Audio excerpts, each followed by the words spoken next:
Hello दोस्तों, कैसे हैं आप सब लोग। आई होप बहुत ही बढ़िया होंगे। इस कोर्स पर आने के लिए आपका बहुत बहुत स्वागत है। एंड इस वीडियो में हम लोग बात करेंगे कि जब आप एसएसबी इंटरव्यू देने जा रहे हो तो आपके अंदर क्या देखा जाता है। एंड जनरली जो कुछ हमारी पर्सनालिटी में देखा जाता है उसे हम ऑफिसर्स लाइक क्वालिटीज कहते हैं। तो प्यारे बच्चों, ये जो ऑफिसर्स लाइक क्वालिटीज होती है ये वाकई क्या होती है, इसकी डेफिनेशन क्या है और इसके क्या क्या एग्जाम्पल्स हैं, वो सब इस वीडियो में आप लोग सीखेंगे।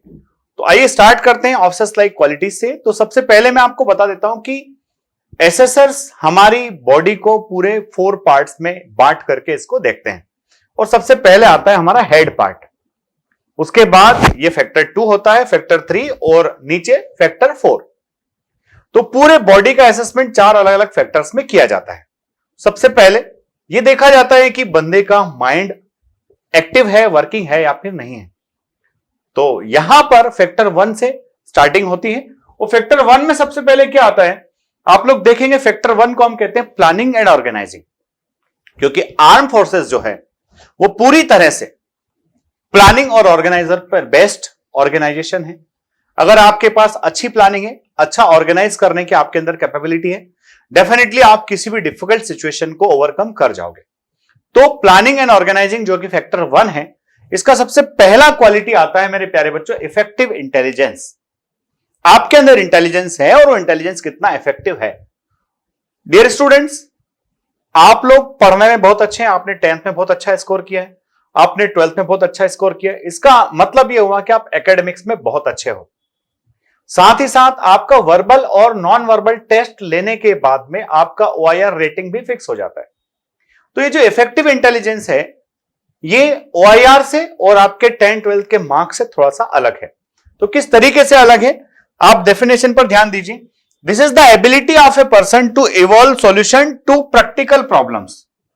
प्रैक्टिकल प्रॉब्लम्स के जो सॉल्यूशन होते हैं वो प्रैक्टिकल प्रॉब्लम्स के सॉल्यूशन इवॉल्व करने की कैपेबिलिटी आपके अंदर है क्या। It is different from basic intelligence which is measured using the intelligence test. जो OIR हमारा हो रहा है OIR से थोड़ा सा अलग चीजें होती हैं। In effective intelligence, the assessor wants to see if you can solve day-to-day problems and cope with the minor difficulties of daily life. प्यारे बच्चों, पढ़ने में आप होशियार हो, वो सब तो आपके सर्टिफिकेट से पता चल ही जाता है। आपने रिटन एग्जामिनेशन क्लियर किया, वहां से समझ में आ गया। Per day to day life में कई सारी ऐसी प्रॉब्लम्स होती है कि आप उनको हैंडल कर पाते हो। सबसे बड़ा प्रॉब्लम मैं आपको बताता हूं। सपोज आप उठे और आपके घर का बोरिंग खराब हो गया। अब आपके घर का बोरिंग खराब हो गया तो आपके पास में पानी नहीं है, हो सकता है आपके पास कोई स्टोरेज टैंक हो या फिर ना हो। तो क्या उस कंडीशन में आप वाटर का अरेंजमेंट करके नहा धो के प्रिपेयर होकर अपने स्कूल पहुंच सकते हो, अपनी एकेडमी पहुंच सकते हो। किसी दिन आपके जो छोटा यंगर ब्रदर और सिस्टर है उसका व्हीकल नहीं आता है जो उसको डेली स्कूल छोड़ता है, तो क्या आप उस छोटे यंगर ब्रदर सिस्टर को उसके स्कूल तक पहुंचा सकते हो, उसको स्कूल पहुंचा के आप अपनी एकेडमी जा सकते हो। ये वो डे टू डे लाइफ की प्रॉब्लम्स हैं जो अधिकतर बच्चे नहीं सुलझा पाते। वो छोटी छोटी प्रॉब्लम्स की तरफ भी पेरेंट्स की ओर देखने लगते हैं। तो अगर इस तरह की प्रॉब्लम्स के लिए हमारे पास में सॉल्यूशन है, देन डेफिनेटली हमारे अंदर इफेक्टिव इंटेलिजेंस है। नेक्स्ट अगर हम बात करें तो प्लानिंग एंड ऑर्गेनाइजिंग का सेकंड जो पार्ट है, सेकंड क्वालिटी जो है, दैट इज रीजनिंग एबिलिटी। कि आप जो है, आपके अंदर क्या क्षमता है कि आप रीजन लगा सकते हो, क्या आप लॉजिकल वे में किसी चीज के बारे में सोच सकते हो। तो डेफिनेशन देखते हैं।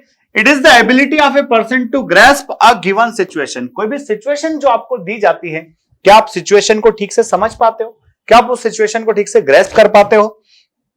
And arrive at a conclusion bye rational thinking.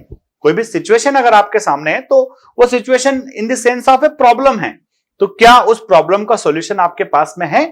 And solution कैसा होना चाहिए, लॉजिकल होना चाहिए, रैशनल होना चाहिए। In reasoning ability the assessors are looking for your receptive inquiring attitude. कोई बात जिसको आपने सुना है, समझा है, क्या उस बात को आपने ठीक से ग्रैस्प किया है, उसको कितने अच्छे से रिसीव किया है, और उस बात को समझने के बाद आपके मन में क्या नेक्स्ट क्वेश्चंस आए हैं, वो इंक्वायरिंग एटीट्यूड आपके अंदर है क्या। Logical reasoning and the ability to see the essentials of a problem. तो आपके अंदर लॉजिकल रीजनिंग है, किसी प्रॉब्लम की जरूरी चीजें क्या हैं, क्या वो बातें आप समझ सकते हो। अगर आपके अंदर यह है तो ये आपकी सेकंड क्वालिटी हो गई। तो फर्स्ट क्या, इफेक्टिव इंटेलिजेंस, कि डे टू डे लाइफ में जो चैलेंजेस आते हैं क्या आप उनको सॉल्व कर पाते हो। रीजनिंग एबिलिटी, क्या आप सिचुएशन को ठीक से ग्रेस्प कर पा रहे हो। सिचुएशन आपके सामने जब आ गई है तो सिचुएशन को समझने के बाद में आप क्या, आपके मन में कुछ अच्छे इंक्वायरिंग क्वेश्चंस आ रहे हैं जिससे आप सिचुएशन को और तरीके से हैंडल कर पाओ। नेक्स्ट पार्ट पर जब हम आते हैं तो देखते हैं बच्चों ऑर्गेनाइजिंग एबिलिटी। किसी भी इवेंट को अगर ऑर्गेनाइज करना है तो उसके लिए आपके अंदर वो क्षमता होना चाहिए कि आप उस इवेंट को ठीक से ऑर्गेनाइज कर पाओ। तो it is the ability to use resources systematically to produce effective results. देखिए हर वर्ड का अपना एक इंपॉर्टेंस है। क्या कह रहे हैं, आप रिसोर्सेज का इस्तेमाल करोगे और रिसोर्सेज के कैसे इस्तेमाल करना है, एकदम सिस्टमेटिकली आपको रिसोर्सेज को इस्तेमाल करना है। क्यों इस्तेमाल करना है, ताकि आप इफेक्टिव रिजल्ट ला सको। In organizing ability the assessors are interested in seeing how you use the various resources to produce results। आपके पास में जो भी अवेलेबल रिसोर्सेज, देखिए प्री ऑक्यूपाइड होना अलग बात है, पहले से रिसोर्सेज साथ में लेके जाना कभी संभव नहीं है। जब भी आप नॉर्मल वे में कहीं खड़े हैं, कहीं कोई काम से गए हैं, वहां पर अगर आपके सामने कोई सिचुएशन आ जाती है, डिफिकल्ट सिचुएशन अगर आ जाती है, तो अवेलेबल रिसोर्सेज को प्रॉपर इस्तेमाल करके क्या आप अच्छे रिजल्ट प्रोड्यूस कर पाते हो, that is organising ability. Next point को अगर हम डिस्कस करें बच्चों, तो प्लानिंग एंड ऑर्गेनाइजिंग का फोर्थ है पावर ऑफ एक्सप्रेशन। देखिए आपके अंदर इफेक्टिव इंटेलिजेंस है, आपके अंदर रीजनिंग एबिलिटी है, आपके अंदर आप अच्छे से रिसोर्सेज को इस्तेमाल कर सकते हो, आपके अंदर ऑर्गेनाइजिंग एबिलिटी भी अच्छी है, परंतु पावर ऑफ एक्सप्रेशन नहीं है। प्यारे बच्चों, जो कुछ आपके दिमाग में है उसको एक्सप्रेस करना बड़ा जरूरी है, और जो कुछ आप एक्सप्रेस करते हो वो एक्सप्रेशन का जो लैंग्वेज है that should be very simple. क्योंकि आप ऑफिसर बनने जा रहे हो, आप ऑफिसर हो, आपकी बहुत हायर लेवल की ट्रेनिंग हुई है, पर जो आपके साथ आपके मैन रहेंगे, आपके सबऑर्डिनेट्स जो रहेंगे, वो 10th या फिर 12th पास ही है। तो ऐसी स्थिति में आप अपनी बातों को इतने ठीक से डिलीवर करें ताकि आपके सबऑर्डिनेट्स ये समझ जाएं कि करना वाकई क्या है। तो आपके पास पावर ऑफ एक्सप्रेशन होना चाहिए। is his ability to put across one's ideas adequately and with ease and clarity। आप अपने आइडियाज को एडिक्वेट वे में रिप्रेजेंट कर पाओ, आसानी से रिप्रेजेंट कर पाओ और क्लियरिटी के साथ, ताकि सुनने वाले को कोई भी डिस्टरबेंस ना रहे, कोई भी डाउट वहां पर ना रहे कि वाकई क्या मुझे करना है और क्या नहीं करना है। सो ये जो चारों हैं ये हमारा फैक्टर 1 है बच्चों। अब आते हैं फैक्टर 2 पर, और फैक्टर 2 जो है बच्चों सोशल एडजस्टमेंट की बात करता है। देखिए दिमाग सबके पास है, इफेक्टिव इंटेलिजेंस से लेकर के पावर ऑफ एक्सप्रेशन, हर बच्चा उसमें एकदम स्किल्ड है। बात जहां आती है फंसने वाली, वो बात है बच्चों सोशल एडजस्टमेंट को लेकर के। किसको लेकर के, सोशल एडजस्टमेंट। अब सोशल एडजस्टमेंट में कई बार दिक्कत क्या आती है, हर बंदा अपनी अपनी जिंदगी अपने इंडिपेंडेंट स्टाइल में जीता है, पर फौज तो इंडिविजुअल से मिलकर तो फौज बनी नहीं है। फौज क्या है भाई, ग्रुप ऑफ पीपल है जो कॉमन गोल के लिए फाइट करते हैं और जीतते हैं। तो मेरे प्यारे बच्चों, अगर आपके अंदर सोशल एडजस्टमेंट है तो आपका रिकमेंडेशन बहुत ही आसान है। और सोशल एडजस्टमेंट का सबसे पहला और आपका OLQ नंबर 5 जो है वो है सोशल एडॉप्टेबिलिटी। सोशल एडॉप्टेबिलिटी को अगर मैं सिंपल लैंग्वेज में समझाऊं तो आपका जो बिहेवियर है वो वाटर की तरह होना चाहिए। जिस भी बर्तन में वाटर को डाला जाता है, जिस भी वेसल में वाटर को डाला जाता है, वाटर उसी का शेप ले लेता है। आप जिस भी इन्वायरमेंट में जाओ उस इन्वायरमेंट के अकॉर्डिंग अपने आप को अडॉप्ट कर लो, वहां आप चीयरफुल लाइफ जियो, खुश रहो। बस इसी को सोशल एडजस्टमेंट कहा जाता है। यह नहीं कि आपको किस सिचुएशन में डाल दिया, किस कमरे में बंद कर दिया, यहां पर तो हमारे हिसाब से कुछ नहीं। फौज में हर कुछ जो उपलब्ध होता है, अवेलेबल होता है, वो अकॉर्डिंग टू सर्कमस्टेंसेस होता है, आपकी रिक्वायरमेंट के अकॉर्डिंग नहीं होता है। तो जो कुछ अवेलेबल है, जब टाइम मिले सो जाओ, जो मिले खा लो। अगर इस तरह का आपका नेचर है, definitely you will be recommended. तो यहां पर it is the ability of a person to adopt himself to social environment and adjust well with persons and social groups. तो बच्चों ध्यान रखिएगा, हमारी सोसाइटी में जो डिफरेंट फंक्शंस होते हैं, कहीं ना कहीं फंक्शंस में हमारा इन्वॉल्वमेंट अगर रहेगा तो हम सोशल ग्रुप्स के अकॉर्डिंग अपने आप को क्या कर पाएंगे, एडजस्ट कर पाएंगे। The assessor is interested in your abilities to adopt to members of group, how you interact with them. आप अपने ग्रुप के मेंबर्स के साथ किस तरह से इंटरेक्ट करते हो। And with the assessors are you tactful in your dealings with others. क्या आप में काम कराने का हुनर है, क्योंकि फौज में आप ऑफिसर बन रहे हो, तो आपको वहां अपने लोगों से काम कराना पड़ेगा। तो काम कराने के लिए आपको टैक्टफुल डीलिंग्स आना चाहिए। This is social adjustment. अब नेक्स्ट देखिए बच्चा, कोऑपरेशन। बच्चों सोशल एडजस्टमेंट आपके अंदर है, पर आपके अंदर कोऑपरेशन की फीलिंग नहीं है। अगर कोऑपरेटिव बंदा है तो डेफिनेटली आप विलिंगली लोगों से काम करा पाएंगे, विलिंगली लोगों की मदद कर पाएंगे। और जब आप विलिंगली लोगों की मदद करते हो तो डेफिनेटली आप सक्सेस हासिल कर लेते हो। तो कोऑपरेशन को कैसे एक्सप्लेन किया? It is the attitude of an individual to participate willingly and in harmony with others in a group to achieve the group goal. ध्यान रखिए, मैंने पहले भी कहा है, फौज के अंदर जो गोल होता है वो ग्रुप का गोल होता है, और उस ग्रुप गोल को अचीव करने के लिए आपको विलिंगली पार्टिसिपेट करना होता है, हार्मोनियस वे में, इच्छा से लोगों के साथ मिलकर के अगर आप काम करेंगे डेफिनेटली आप उस गोल को अचीव कर पाएंगे। It is important to be a team player and one must not be selfish. आपका टीम प्लेयर होना बहुत ज्यादा जरूरी है। आप टीम में मिलकर के अगर काम करोगे, आपका वहां सेल्फिश नहीं होना चाहिए। अगर आप सेल्फिश हो जाओगे तो आपकी टीम कभी भी अपना गोल अचीव नहीं कर पाएगी। The group aim and objectives should be most important as compared to individual aims. व्यक्तिगत उद्देश्य की तुलना में ग्रुप का जो एम होता है, हमारे समूह की जो उद्देश्य है, उसका बड़ा इंपॉर्टेंस होता है और उसी से आपको ऑब्जेक्ट हासिल होता है। The assessors will be keen on seeing your team attitude. Cooperation में वो क्या देखता है भाई? आपकी टीम एटीट्यूड कैसा है। आप सोशल एडजस्टमेंट में क्या देख रहे थे कि भाई ये किस तरह से ग्रुप के अंदर एडजस्ट हो पाता है। यहां पर क्या देख रहे हैं कि टीम के अंदर जब आप एडजस्ट हो गए तो वहां एटीट्यूड क्या है। ऐसा तो नहीं कि आप वहां लोगों में अपने आप को सुपीरियर साबित करने में लगे हुए हो। अगला है बच्चों सेंस ऑफ रिस्पॉन्सिबिलिटी। ध्यान से समझना मेरे दोस्तों, ये बड़ा ही इंपॉर्टेंट OLQ है कि आपके अंदर रिस्पॉन्सिबिलिटी का सेंस कितना है।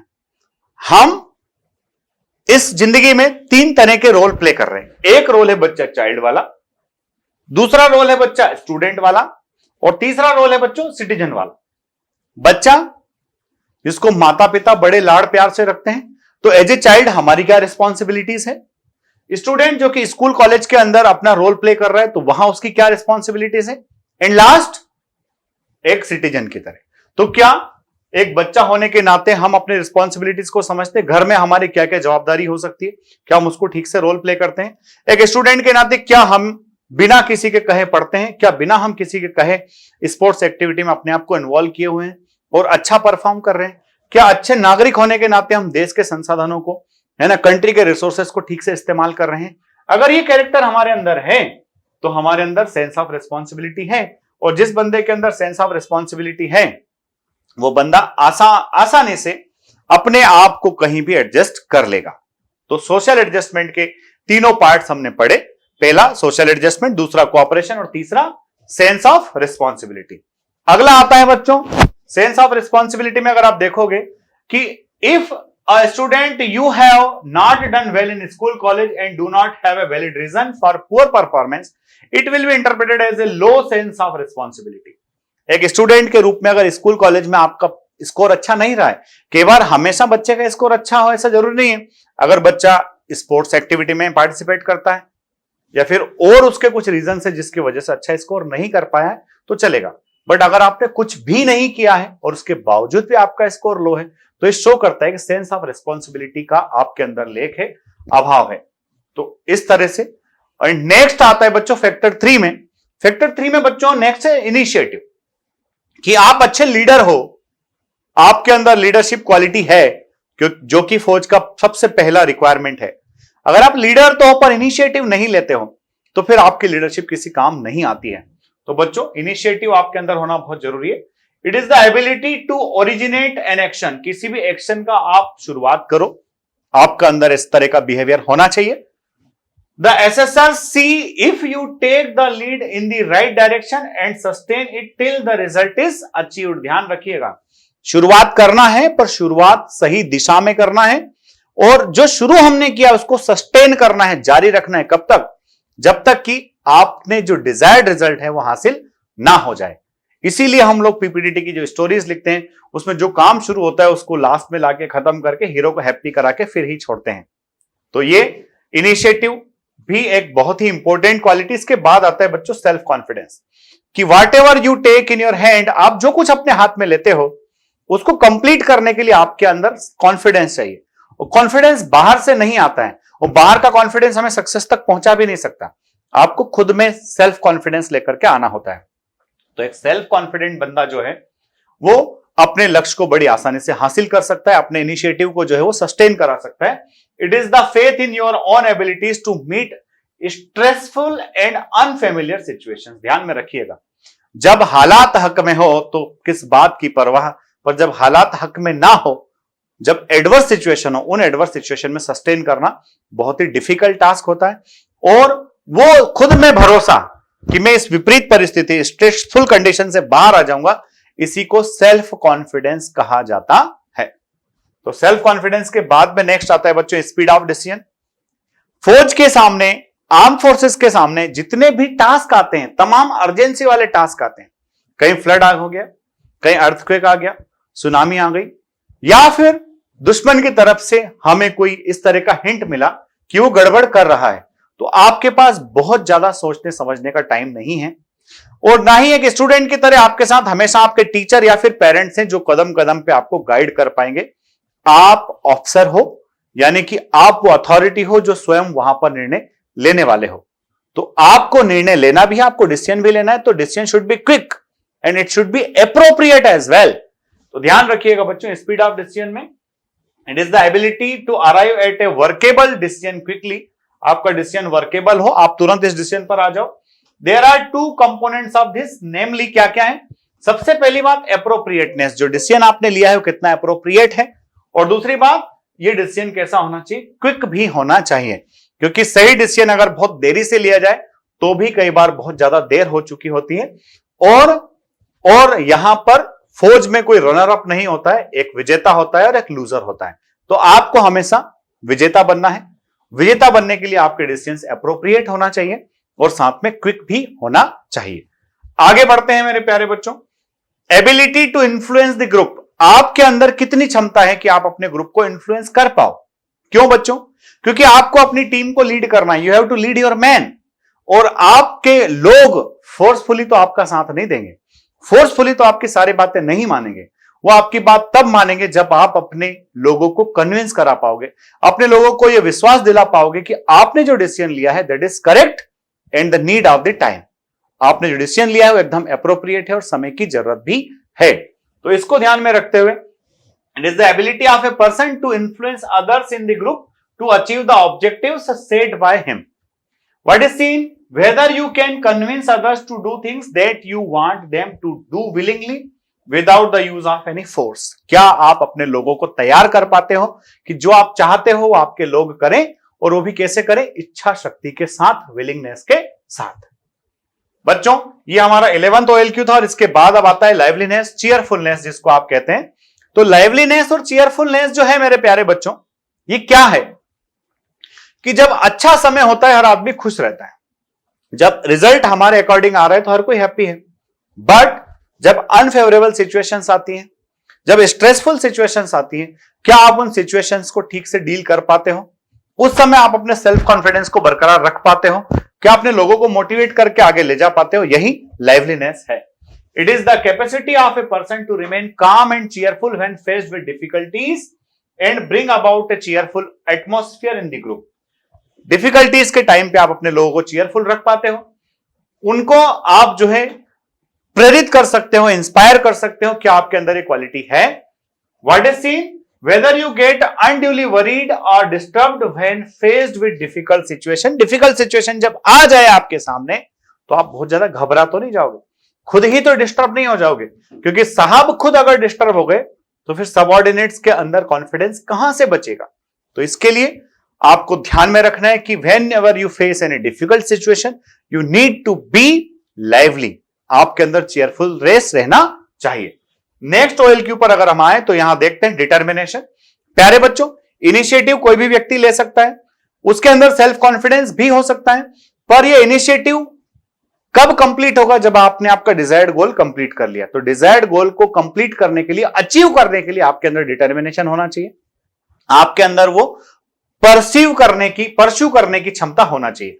तो it is the ability to put in sustained effort to achieve objects in spite of obstacles and setbacks. जब हम कुछ करते हैं, जब हम किसी भी अच्छे काम के लिए निकलते हैं, कई सारे ऑब्स्टिकल्स आते हैं, कई सारे सेटबैक्स वहां पर आते हैं, पर इन ऑब्स्टिकल सेटबैक्स के बावजूद भी अगर आप सस्टेन्ड एफर्ट्स, अपने एफर्ट्स को जारी रखते हैं, तो आपके अंदर निश्चित तौर पर डिटर्मिनेशन है। यहां एसेसर्स क्या देखता है? Whether you are focused, able to concentrate on the task and continuously work towards achieving the objectives.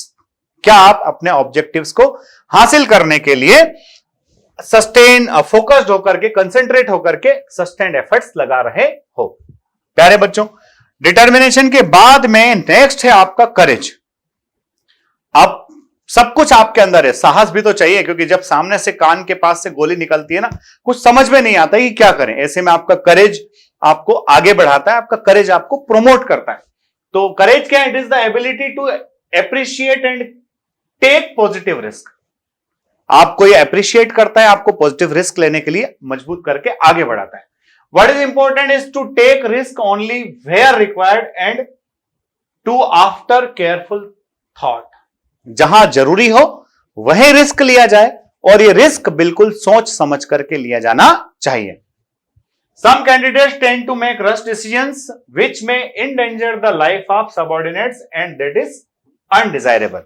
आप बहुत जल्दबाजी में अगर निर्णय लोगे, बिना सोचे समझे अगर निर्णय लोगे, आपके सबऑर्डिनेट्स की लाइफ को खतरा भी हो सकता है। इसलिए आपको कैलकुलेटेड रिस्क लेना है, और रिस्क वहां लेना है जहां आवश्यकता है। तो कैलकुलेटेड रिस्क लेना और जरूरत के टाइम पर रिक्वायरमेंट के अकॉर्डिंग रिस्क लेना ही करेज है। एंड लास्ट है बच्चों स्टेमिना, कि युद्ध स्थल में जब युद्ध शुरू हो गया तो शुरू करना कोई भी कर सकता है, पर एक खात्मा तभी होता है जब किसी अंजाम पर पहुंच जाए, और उस अंजाम तक आपको फाइट अगर करना है तो आपके अंदर स्टेमिना चाहिए। और स्टेमिना दोनों, मेंटल स्टेमिना भी और फिजिकल स्टेमिना भी। तो आपको अगर मेंटल स्टेमिना को स्ट्रांग करना है तो अच्छी बुक्स पढ़िए, और फिजिकल स्टेमिना के लिए आपका फिजिकल वर्कआउट बहुत जरूरी। विदाउट फिजिकल वर्कआउट आपका स्टेमिना अच्छा नहीं हो सकता है। तो it is capacity to withstand protected physical and mental strain. It includes both physical and mental endurance. तो मैंने जैसा आपको बताया बच्चों कि आपको जो है खूब सारी किताबें पढ़ के अपने दिमाग को स्ट्रांग बनाना है, साथ ही साथ फिजिकल वर्कआउट करके आपको अपने फिजिकल स्टेमिना को भी मजबूत करना है। तो प्यारे बच्चों, ये थी हमारी 15 ऑफिसर्स लाइक क्वालिटीज, जिनको मैंने पूरे डिटेल में आपको समझाया है। अगले वीडियो में हम बाकी चीजें सीक्वेंशियली कवर कर रहे हैं। सारे वीडियोस देखिए, definitely you will be confident after these videos. Thank you.